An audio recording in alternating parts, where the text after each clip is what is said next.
రాత్రి 9 అవుతుంది. 13,000 స్టెప్స్ అయిపోయినాయి.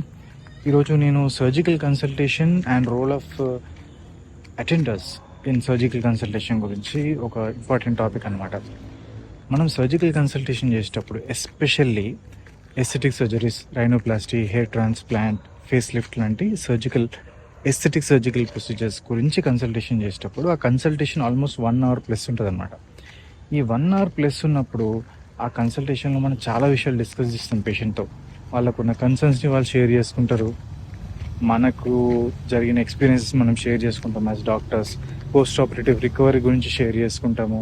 అసలు ఆ సర్జరీ అవసరమా కాదా, ఇవన్నీ డిస్కషన్ జరుగుతాయి. 1 అవర్ ప్లస్, కొన్నిసార్లు అంతకంటే ఎక్కువ ఉంటుంది అనమాట. సో ఇంత ప్రాసెస్ ఆఫ్ కన్సల్టేషన్ జరిగినప్పుడు పేషెంట్తో పాటు ఎవరైనా అటెండర్ ఉంటే అండ్ ఆ అటెండర్ పేషెంట్ ఫ్యామిలీ మెంబర్ కానీ ఒక క్లోజ్ పర్సన్ అయి ఉంటే ఇంకా బెనిఫిషియల్. ఎందుకంటే రికవరీ ప్రాసెస్లో అది చాలా హెల్ప్ అవుతుంది పేషెంట్కి అండ్ సర్జన్స్కి కూడా. ఒకవేళ కన్సల్టేషన్ ప్రాసెస్లో ఎవరు లేరు, ఓన్లీ పేషెంటే ఉన్నారు, బట్ సర్జరీ డే రోజు పేషెంట్ ఎవరు వచ్చి మళ్ళీ మనని ఒక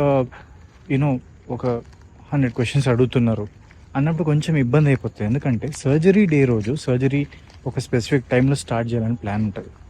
సో మనకి కన్సల్టేషన్లో ఇచ్చినంత టైం ఇవ్వలేకపోవచ్చు, కొంచెం డిసప్పాయింట్మెంట్ ఉండొచ్చు. ఆ disappointment should not translate in to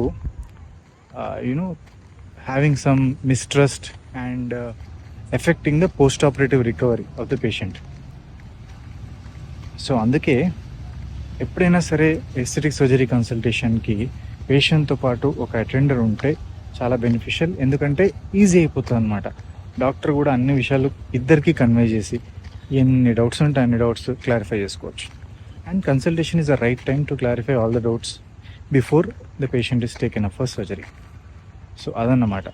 so ఎప్పుడైనా సరే ఎస్థెటిక్ సర్జరీకి కన్సల్టేషన్ చేసినప్పుడు పేషెంట్తో పాటు most important person in patient's life who can influence or who can be part of post operative recovery ఉండడం is a very good idea. So అది కథ.